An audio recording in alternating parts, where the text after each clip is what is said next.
시편 120편부터 134편까지는 성전에 올라가는 노래, 즉 성전을 향해서 올라가면서 불렀던 찬양들입니다. 그런데 집을 출발하면서 불렀던 찬양도 있고, 성전에 들어가면서 불렀던 찬양도 있고, 성전에서 하나님을 예배하고 집으로 돌아올 때 레위 사람들이 찬양대가 불러주었던 찬양도 있습니다.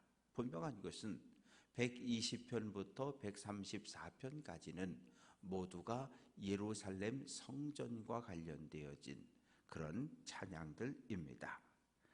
시편 120편은 그 바벨론에서 예루살렘으로 돌아올 때 기쁨에 넘쳐서 부르는 찬양이었고, 또 순례자들이 절기를 맞이해서 성전을 향해서 올라가면서 불렀던 찬양입니다. 그런데 배경이 있어요.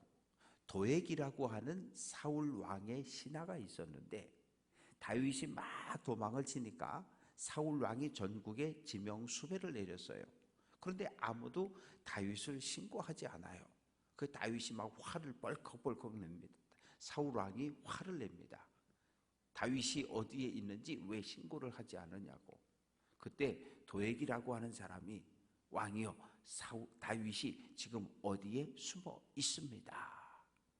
그래서 도액의 고발을 받은 사울 왕이 군대를 이끌고 다윗을 잡으러 출동한 적이 있는데, 그때를 배경으로 해서 쓰여졌어요. 그래서 1절, 내가 환난 중에 사울 왕에게 쫓길 때 하나님께 부르짖었더니 하나님이 내 기도를 들으시고 응답하셨다. 하나님, 거짓된 입술 속이는 혀에서 내 생명을 건져달라는 거예요. 누굽니까? 거짓된 입술 속이는 혀는 도액의 입이에요. 고발하는 것. 의로운 사람을, 하나님의 사람을 사울 왕에게 고발한 그 혀를 이야기합니다. 그러면서 3절 말씀에 너 속이는 혀여, 도액을 이야기하면서 무엇을 내게 주며 무엇을 내게 더할꼬. 뭐냐 하면, 하나님이 너 도액의 악한 행위에 대해서 하나님이 심판하고, 하나님이 심판한 곳에다가 하나 더 하나님께서 또 심판하기를 원한다는 거예요. 그래서 하나님께서 장사의 날카로운 화살을 가지고 도액의 혀를 꿰뚫어 버리고, 그리고 로뎀나무 숯불이라고 하는 것은, 로뎀나무라고 하는 것은 이 광야에서 자라는데 생명력이 무진장 강해요.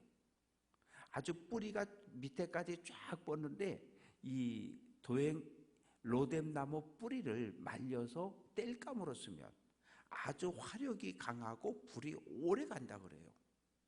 그래서 하나님께서 도액을 심판해 달라고 기도하고 있고, 5절 말씀은 메색에 머물며, 메색은 오늘날 흑해 주변에 있던 나라고, 게달리라고 하는 것은 아라비아 반도 쪽에 있던 나라입니다. 그러니까 메색은 북쪽을, 게달은 남쪽을 상징하고 있는데, 다윗이 이 광야 저 광야, 이 산 저 산 굴로 막 도망 다니고 있는 상황을 이야기하면서 내게 화로다. 누구도 나를 받아주는 사람이 없고 누구도 나를 보호해 주는 사람이 없다. 나는 화평을 미워하는 자들 품에 오랫동안 거했다. 오죽하면 사울 왕과 그 군대는 다윗을 가나안 땅에서 쫓아내려고 하고, 그래서 다윗은 어쩔 수 없이 블레셋으로 정치적 망명을 가잖아요. 우리 용병하겠다.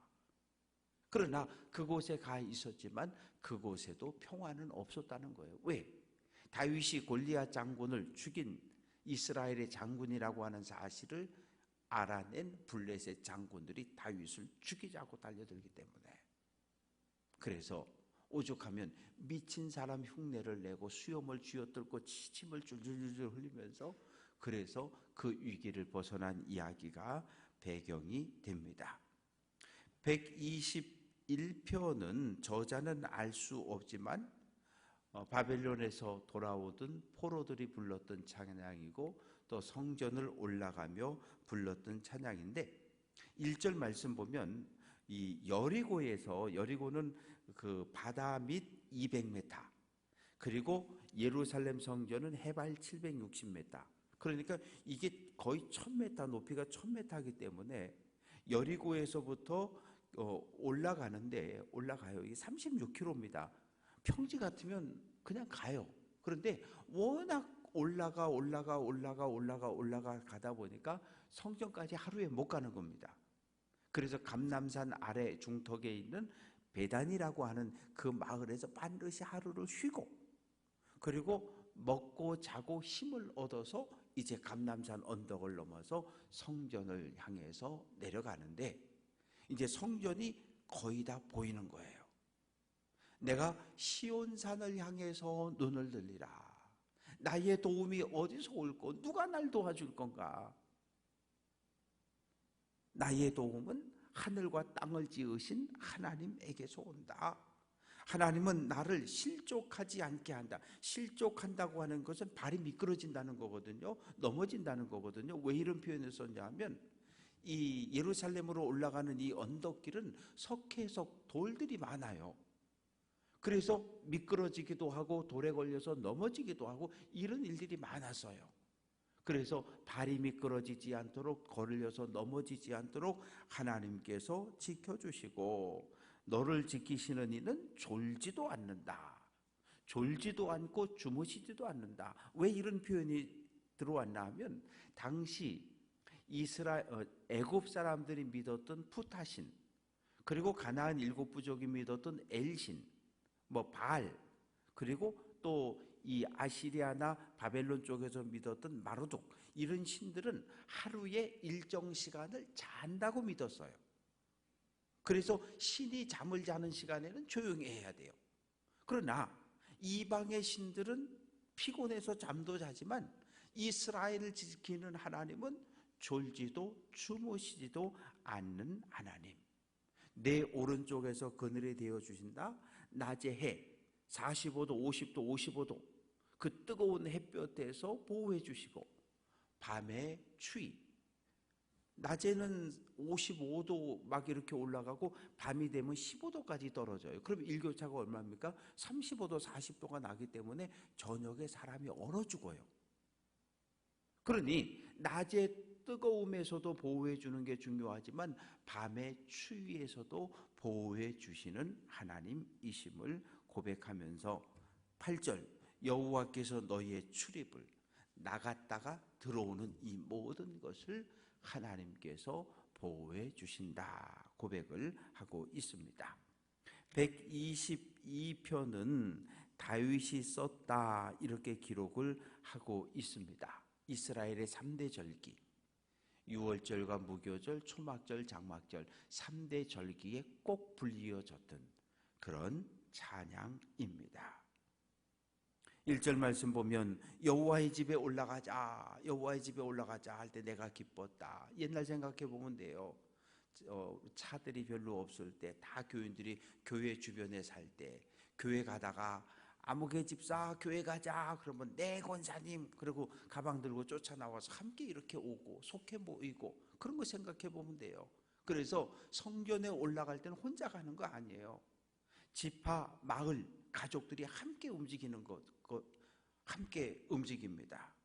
그래서 이제 2절 말씀 보면 예루살렘아 우리 발이 내 성문 안에 섰다.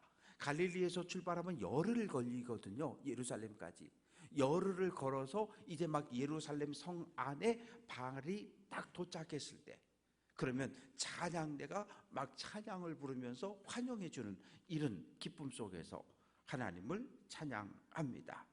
예루살렘아 너는 잘 짜여진 성이 예루살렘이 조화롭게 시온산 위에 성전과 왕궁과 여러 건물들이, 성벽과 성문들이 조화 있게 아름답게 만들어져 있는 것을 찬양하고, 4절 말씀 보면 지파들 곧 여호와의 지파들이 12지파가 이렇게 순서대로 하나님을 예배하고 나오고 예수님 어린 시절에도 부모님 따라서 성전을 가잖아요. 성전을 가면 남자들은 어디까지 갑니까?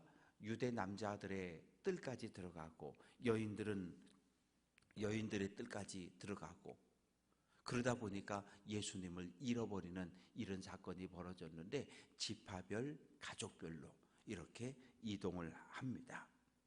5절 말씀 보면 거기에 심판의 보좌를 두셨다. 예루살렘에 심판의 보좌가 있는데 다윗 왕이라는 거예요. 다윗의 가문이라는 거예요. 무슨 뜻입니까? 하나님이 이 땅을, 가나안 땅을, 이스라엘을 통치할 한 가문을 택했는데 그 가문이 다윗 가문이라는 거예요. 당시 왕의 역할 중에 하나는 심판, 전국에서 올라오는 여러 송사들의 가장 최종, 요즘 표현으로 하면 대법관의 역할이 왕의 역할이었습니다. 그러면서 이제 7절부터 9절까지 말씀 속에는 예루살렘 성 안에 평안이 있을지어다, 형제와 친구, 가족들에게 하나님의 평화가 있을지어다, 이 평화를 위해서 기도하는 시인의 이야기로 말씀이 마무리가 되어집니다.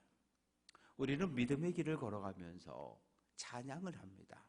찬양은 행복하고 즐겁고 받은 은혜가 많을 때만 하는 거 아니에요. 바울과 실라는 빌립보 감옥에 갇혔습니다. 지하 감옥에 갇혔는데 매를 잔뜩 맞고 갇혔어요. 손에는 쇠사슬이, 발에는 착고가 채워져 있는데 그 상황 속에서 바울과 실라는 찬양하고 기도했습니다. 우리가 힘들고 괴롭고 환난이 닥쳤을 때 우리는 찬양하고 기도할 수 있어야 해요. 즐거울 때 찬양하고 감사하는 건 다 할 수 있는 거예요. 그러나 고난을 만나서, 환난을 만나서 힘들고 고통스러울 때 하나님을 찬양하고 하나님을 찾아 기도하는 것이 참 믿음이라고 성경은 이야기합니다. 바라고 소망하는 것은 오늘 한날도 하나님의 손을 꼭 잡고 하나님의 도움을 구하며 믿음의 길을 달려낼 수 있는 귀한 성도들 될 수 있기를 주님의 이름으로 축원합니다.